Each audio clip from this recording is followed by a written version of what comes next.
India गठबंधन पर मचा बवाल। दिल्ली मीटिंग में नहीं पहुंचे नेता, शर्तों पर चलेगा इंडिया गठबंधन।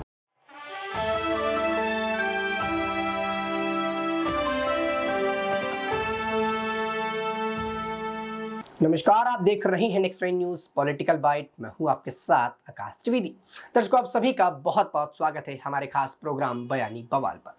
दर्शकों, बयानी बवाल पर आज बात करेंगे इंडिया गठबंधन के उस नेता की जिसके बयान के बाद से ही इंडिया गठबंधन के पूरे ही खेमे पर हलचल मचती हुई नजर आ रही है। आपको बता दें कि देश में अभी विधानसभा के चुनाव संपन्न हुए और 5 राज्यों में से 3 राज्यों पर यहां पर बीजेपी ने बड़ी जीत हासिल की और कांग्रेस महज एक राज्य में जीत हासिल कर सिमट गई। वहीं अब केंद्र के चुनाव को लेकर यहां पर अटकलें तेज होने लगी हैं और कहा यह जा रहा है कि अब इंडिया गठबंधन जोरों शोरों से काम करेगा, पूरी मेहनत के साथ करेगा और यहां से भारतीय जनता पार्टी को हटा देगा। लेकिन ऐसे में इंडिया गठबंधन की जो रार है वो हमें साफ तौर पर देखने को मिल रही है। चुनाव के बाद और चुनाव से पहले भी हमें यह रार देखने को मिली थी। आपको बता दें, इंडिया गठबंधन की रार की शुरुआत हुई थी अखिलेश यादव के उस बयान से जिस पर अखिलेश यादव ने मध्य प्रदेश में अपनी सीटों पर दावा ठोका था और राहुल गांधी ने यहां उनकी सीट देने से मना कर दिया था। उसके बाद अखिलेश यादव का बयान आया और अखिलेश यादव ये बोलते हुए नजर आए कि अच्छा हुआ कि मुझे राहुल गांधी का रंग पहले ही पता चल गया, चुनाव के बाद पता चलता तो शायद मुझे दिक्कत होती। और ऐसे में कहा यह गया कि ये जो इंडिया गठबंधन बनाया गया था ये केंद्र के चुनाव के लिए बनाया गया था और राहुल गांधी ने इसकी बड़ी पुष्टि की। इससे अखिलेश यादव काफी ज्यादा भड़क गए और अखिलेश यादव का कहना था कि अगर इंडिया गठबंधन केंद्र के चुनाव के लिए बनाया गया था तो मुझे इस बारे में बताया जाता, मुझे जानकारी नहीं थी। अगर मुझे जानकारी होती तो मेरे पक्ष का कोई भी नेता, मेरे दल का कोई भी नेता या मैं स्वयं खुद कभी भी इंडिया गठबंधन पर शामिल होने के लिए अपनी सहमति नहीं रखता। अब ऐसे में एक और शख्स है जिसकी एंट्री इसी हिसाब से होती हुई नजर आई, वो है ममता बनर्जी। दरअसल आपको बता दें कि अब कांग्रेस के प्रचार प्रसार को लेकर यहां पर अटकलें तेज हो रही हैं और केंद्र के चुनाव को लेकर यहां पर बयानबाजी तेज है। और ऐसे में दिल्ली की मीटिंग पर यहां पर अखिलेश यादव और ममता बनर्जी, नीतीश कुमार ये नहीं पहुंचते, जिसके बाद इंडिया गठबंधन के जो मेन चेहरे थे वो कहीं ना कहीं यहां से नदारद हो रहे। इस बात को लेकर काफी ज्यादा चर्चाएं तेज है। आपको बता दें कि बिहार की राजनीति पर नीतीश कुमार नजर आते हैं, उत्तर प्रदेश से यहाँ पर अखिलेश यादव नजर आते हैं और वहीं बंगाल से ममता बनर्जी है, जो कि तीनों ही अपने अपनी जगहों से काफी ज्यादा मजबूत के रूप में देखी जाती है। अगर अखिलेश यादव की बात करें तो यहाँ पर उनके पास ओबीसी समुदाय का अच्छा खासा वोट है। उत्तर प्रदेश में वो पूर्व में सीएम रहे हैं तो उनकी अच्छी खासी पहचान है और यही एक वजह थी इंडिया गठबंधन पर इनको शामिल करने की कि उत्तर प्रदेश से अगर सीटें ले आई जाएं। और कहा यह भी जाता है कि उत्तर प्रदेश और बिहार अगर ये 2 राज्य एक साथ हो जाए तो यहाँ पर केंद्र पर जीत दिलाने से कोई किसी को रोक नहीं सकता और ऐसे के लिए ही यहाँ पर इंडिया गठबंधन तैयार किया गया था। लेकिन यहाँ पर अखिलेश यादव और राहुल गांधी की रार देखने के बाद ये पूरा मामला गड़बड़ता नजर आया था। वहीं दर्शकों, अगर अब हम बात करें कि इंडिया गठबंधन की जो चर्चा है वो किस लिए तेज हो रही है, तो विधानसभा चुनाव में कांग्रेस के लचर प्रदर्शन के बाद समाजवादी पार्टी के मुखिया अखिलेश यादव, तृणमूल कांग्रेस की नेता ममता बनर्जी ने ऐसी शर्तें लगा दी हैं जिससे कांग्रेस पार्टी को बैकफुट आना पड़ सकता है। हालांकि दिल्ली में होने वाली गठबंधन के नेताओं की अनौपचारिक बैठक में अखिलेश, ममता और नीतीश कुमार जैसे नेताओं के शामिल न होने से फिलहाल बैठक को यहाँ पर टाल दिया गया है। गठबंधन में शामिल एक महत्वपूर्ण सहयोगी दल ने नेता का कहना है कि जिस राज्य में जिस दल ने की सबसे बड़ी ताकत होगी वही इस राज्य में गठबंधन को लीड करेगा। दर्शकों, आपको बता दें कि अब इनके ही सहयोगी दल में से एक व्यक्ति का ये कहना है, एक नेता का ये कहना है कि जितने दल यानी कि 28 जो बड़े बड़े दल यहाँ पर शामिल हैं, अगर उनमें से किसी भी दल के पास ज्यादा ताकत होगी तो वो इस पूरी पार्टी को लीड करेगा। यानी कि अब बात यहाँ पर ताकत की आ गई है, पॉलिटिकल बैकग्राउंड की आ गई है कि किस पार्टी के पास कितना ज्यादा पॉलिटिकल बैकग्राउंड अच्छा है, किस पार्टी के नेता का यहाँ पर लीडिंग अच्छी है और कौन नेता यहाँ पर लीड करेगा। और यहाँ पर पूरी 28 पार्टियों को वही लीड करेगा जो एक बड़ी ताकत के रूप में दिखाई देगा और जिसके पास ज्यादा सीटें होंगी। ये कहा जाए तो शायद गलत नहीं होगा। इसके साथ ही आपको बता दें कि विधानसभा चुनाव के बाद इंडिया गठबंधन की महत्वपूर्ण बैठक होने से पहले तय मानी जा रही थी कि कयास और ये भी लगाए जा रहे थे कि जिस तरीके से परिणाम कांग्रेस के लिए आए हैं उसे लेकर अब बड़ी चुनौतियों का भी सामना यहां पर करना पड़ सकता है। सियासी जानकारों का तो यहां तक कहना है कि ठीक उसी अनुमान के आधार पर गठबंधन की बैठक से पहले ही अन्य दलों के नेताओं की अंदरूनी जो नाराजगी है वो आक्रामक रूप से खुलकर सामने आएगी और ऐसा होता हुआ भी नजर आए।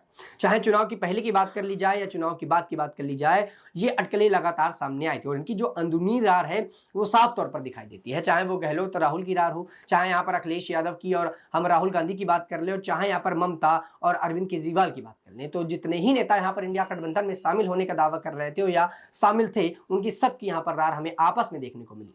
वहीं अगर नीतीश कुमार की बात करें, जो बिहार का एक बड़ा चेहरा है, उनका भी यहाँ पर बयान आया था कि इंडिया गठबंधन से हमें कोई मतलब नहीं।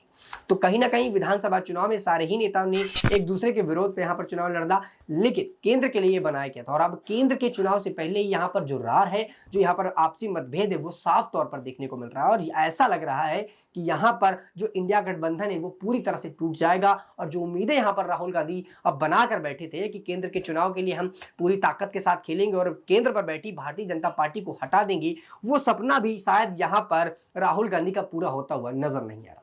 क्योंकि विधानसभा चुनाव पर जो राहुल गांधी और उनकी पार्टी कांग्रेस यहाँ पर बड़े दावे ठोक रही थी कि हम सारे ही राज्यों पर अपनी जीत दर्ज करेंगे। और बात करें छत्तीसगढ़ की, राजस्थान की, तो ये दो मुख्य राज्य थे जहां पर कांग्रेस पार्टी ज्यादा दम भर रही थी और ऐसा कह रही थी कि यहाँ पर हम दोबारा से वापसी करेंगे। पहले तो राजस्थान, जहां पर 5 साल की प्रक्रिया है, उसको तोड़ेंगे।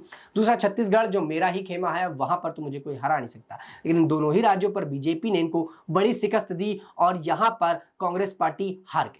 आपको बता दें कि राजस्थान पर यहाँ पर जिस प्रकार से कांग्रेस पार्टी हारी, तो यहाँ पर गहलोत को लेकर चर्चाएं तेज हो गई कि गहलोत की कमी से यहाँ पर हुआ। मध्य प्रदेश में कमलनाथ के ऊपर यहाँ पर थोपा जा रहा और छत्तीसगढ़ पर यहाँ भूपेश बघेल की गलतियां बताई जा रही है। और कहा यह जा रहा है कि भूपेश बघेल जो ये 508 करोड़ के घोटाले पर फंसे महादेव बेटिंग ऐप पर, इसकी वजह से कहीं ना कहीं चुनाव पर इनका काफी ज्यादा असर पड़ा और ये छत्तीसगढ़ पर चुनाव हारे। ऐसे में दर्शकों आपको बता दें कि बुधवार को दिल्ली में कांग्रेस के राष्ट्रीय अध्यक्ष मल्लिकार्जुन खड़गे के साथ होने वाली गठबंधन की नेताओं की बैठक में अखिलेश यादव और ममता बनर्जी और नीतीश कुमार जैसे कट्टरवाद जो नेता थे वो शामिल नहीं हुए थे। गठबंधन में शामिल एक महत्वपूर्ण दल से जुड़े वरिष्ठ नेता कहते हैं कि बैठक में नेताओं के अशारीक होने के पीछे कई वजह है। कुछ ऐसी शर्तें रखी गई हैं जिसकी वजह से गठबंधन के फोरम पर आम सहमति के साथ स्वीकार्यता होना जरूरी है। वहीं गठबंधन में शामिल एक अहम पार्टी के कुछ जुड़े वरिष्ठ नेता का कहना है कि अखिलेश यादव, ममता बनर्जी समेत एमके स्टैलिन की शर्तों में सबसे ज्यादा हिस्सेदारी गठबंधन में उन राज्यों पर उनको मिलनी चाहिए, जबकि विधानसभा चुनाव से पहले कांग्रेस इन सभी राज्यों पर अधिक सीटों की मांग कर रही थी। वो कहते हैं कि अब जब विधानसभा चुनाव के परिणाम सामने आए हैं तो वो तय होना चाहिए और इस वक्त ये बात करना जरूरी भी है कि जिस तरह से राज्य की जिनकी सीटें ज्यादा होगी वो इस गठबंधन का नेतृत्व करने दिया जाएगा। इस तरीके से शर्त के मुताबिक समाजवादी पार्टी जहां उत्तर प्रदेश में अपनी दावेदारी का बड़ा ऐलान कर रही है, वहीं पश्चिम बंगाल में तृणमूल कांग्रेस की दावेदारी सबसे ऊपर बताई जा रही है। वहीं अगर हम तमिलनाडु की बात करें तो यहाँ पर एमके स्टैलिन उससे भी ज्यादा ऊपर नजर आ रहे हैं। इंडिया गठबंधन में शामिल एक महत्वपूर्ण राजनीतिक दल के वरिष्ठ नेता कहते हैं कि इस तरह से व्यवस्था गठबंधन की शुरुआती बैठकों में पहले ही चर्चा हो चुकी है, लेकिन अब तक उस पर आपसी सहमति के साथ आधिकारिक रूप से मुहर नहीं लगाई और इस बात से सियासत तेज हो सकती है। आपको बता दें कि यहाँ पर जो 3 बड़े दावेदार हो रहे हैं और तीनों बड़े दावेदारों का कहना है कि हम पार्टी का यहाँ पर नेतृत्व करेंगे। एक एमके स्टैलिन जो तमिलनाडु पर बड़ा चेहरा है और वो खुद को ऊपर बता रहे हैं।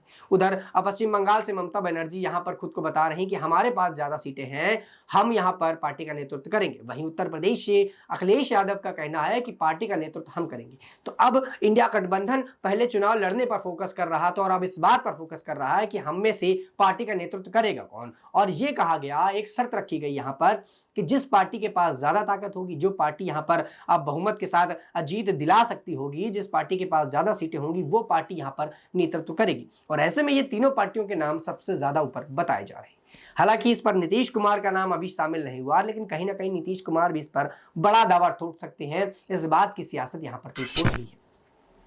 इसके साथ ही दर्शकों आपको बता दें कि दिल्ली और पंजाब में आम आदमी पार्टी इसी तर्ज पर अपनी दावेदारी ठोकने में लगी हुई है।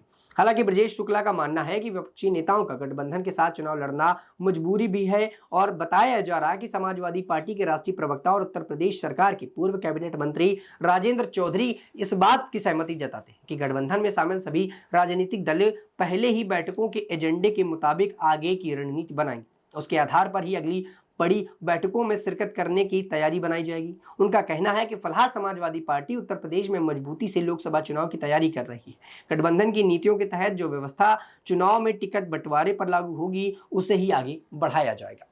दर्शकों, यहाँ पर अखिलेश यादव पर इस वक्त ज्यादा जोर दिया जा रहा है और कहा जा रहा है कि उत्तर प्रदेश से अखिलेश यादव यहाँ पर भारी जो है बहुमत के साथ वोट दिला सकते हैं और भारी संख्या में उनके पास ओबीसी, एससी, एसटी और पिछड़े वर्ग का जो वोट है वो उनके पास है। वहीं यहां पर अब ममता बनर्जी भी बड़ा दावा ठोक रही है और जो पश्चिम बंगाल का वोट है उसको लेकर काफी ज्यादा यहां पर तेज हो रहा है और कहा यह जा रहा है कि ममता बनर्जी यहां पर पार्टी का नेतृत्व कर सकती है। वहीं एमके स्टैलिन भी इस पूरी रेस से पीछे नहीं है, उनका भी बड़ा दावा है कि हम यहाँ पर पार्टी का नेतृत्व करेंगे क्योंकि हमारे पास पॉलिटिकल बैकग्राउंड अच्छा है, हमारे पास सीट ज्यादा है और हम यहाँ पर अच्छा जानकारी रखते हैं, तो पूरी पार्टी का नेतृत्व हम करेंगे। यानी कि 28 बड़ी बड़ी पार्टियां जो इंडिया गठबंधन में शामिल हुई थी वो अब एक शर्त पर टिकेगी और कहा यह जा रहा है कि जब चुनाव होंगे तो उस पर जो जीत दर्ज करने वाली पार्टी होगी उसको ही यहां पर बड़ा मौका दिया जाएगा। और इसको लेकर इस बात की भी सियासत तेज हो गई कि अब अगर ऐसा पार्टियों पर चल रहा है, नेतृत्व की बातें की जा रही है, तो अगर पार्टियां चुनाव जीतती हैं तो आखिरकार प्रधानमंत्री बनेगा कौन। और इसको लेकर यहां पर चर्चाएं तेज हो गई कि अब पीएम फेज के रूप में दावेदारी कौन ठोकेगा। तो यहां पर 3 नाम निकल कर बड़े आते हैं। एक यहां पर नीतीश कुमार का नाम निकल कर आता है, दूसरा यहां राहुल गांधी का नाम लिया जाता है, तीसरा यहां पर लगातार जो एक और नाम आ रहा है वो यहां पर सचिन पायलट का लिया जा रहा है। सोचिए, जो विधानसभा के चुनाव पर पूरी तरह से जीत नहीं दर्ज कर पाए वो सचिन पायलट इस बात का दावा करते हैं कि पीएम फेस करेंगे। वो राहुल गांधी जो यहां पर दावा करते हैं कि वो प्रधानमंत्री पद के लिए एलिजिबल है, वो प्रधानमंत्री नरेंद्र मोदी को यहां पर पनौती बोलते हैं। तो कहीं ना कहीं इनकी पार्टियों की जो खामियां हैं उसको ये लोग चुनाव में उतारना चाहते हैं और उन खामियों को सुधारना नहीं चाहते। मैं आपको बताना चाहूंगा कि जब मानहानि मामले पर राहुल गांधी फंसे थे तब उन्होंने इस बात का जिक्र किया था कि मैंने जिस रूप में इस बात को कहा, मेरे कहने का अंदाजा वो नहीं था, लेकिन इसके बाद भी वो उसी रूप पर कहते हुए नजर आए, जबकि उस वक्त इनकी संसद की सदस्यता को वहां पर रद्द कर दिया गया था। इनको जो है 2024 के चुनाव के लड़ने लायक भी नहीं छोड़ा गया था, चुनाव भी नहीं लड़ सकते थे। उसके बाद भी जब इनकी संसद की सत्ता वापस आई तो इनके दिमाग पर वो गुरूर आ गया और शायद इनके दिमाग पर समझ में आ गया कि हम यहाँ पर कुछ भी बोल सकते हैं, उसके बाद भी हम चुनाव जीतेंगे। तो कहीं ना कहीं कांग्रेस पार्टी की ये खामियां रहीं जिसकी वजह से यहाँ पर ये विधानसभा के चुनाव हारे और आगे लोकसभा के चुनाव के लिए यहाँ पर तैयारियां कर रहे हैं और उम्मीद जता रहे हैं कि हम इस प्रकार की प्रतिक्रियाएं देंगे, उसके बाद भी यहाँ पर जनता हमको पसंद करेगी। ऐसे में दर्शकों, आपसे सवाल रहेगा, आपको क्या लगता है कि जिस प्रकार से कांग्रेस पार्टी के नेता यहां पर दावा ठोक रहे हैं, पार्टी के नेतृत्व की बातें चल रही हैं, आपस की रार यहां पर देखने को मिल रही है, तो क्या ऐसे में कांग्रेस पार्टी या बात करेंगे गठबंधन 2024 के चुनाव जीतेगी या फिर नहीं? और कौन सा ऐसा नेता होगा जो यहां पर प्रधानमंत्री पद के रूप में देखा जा सकता है और कौन सा ऐसा नेता है जो प्रधानमंत्री पद की गरिमा को बनाए रखते हुए देश का निर्वहन अच्छे से कर सकता है? आप अपनी राय हमें नीचे कमेंट बॉक्स में जरूर दीजिएगा। फिलहाल के लिए इतना ही। देश दुनिया की तमाम खबरों से जुड़े रहने के लिए देखते रहिए नेक्स्ट 9 न्यूज पॉलिटिकल बाइट।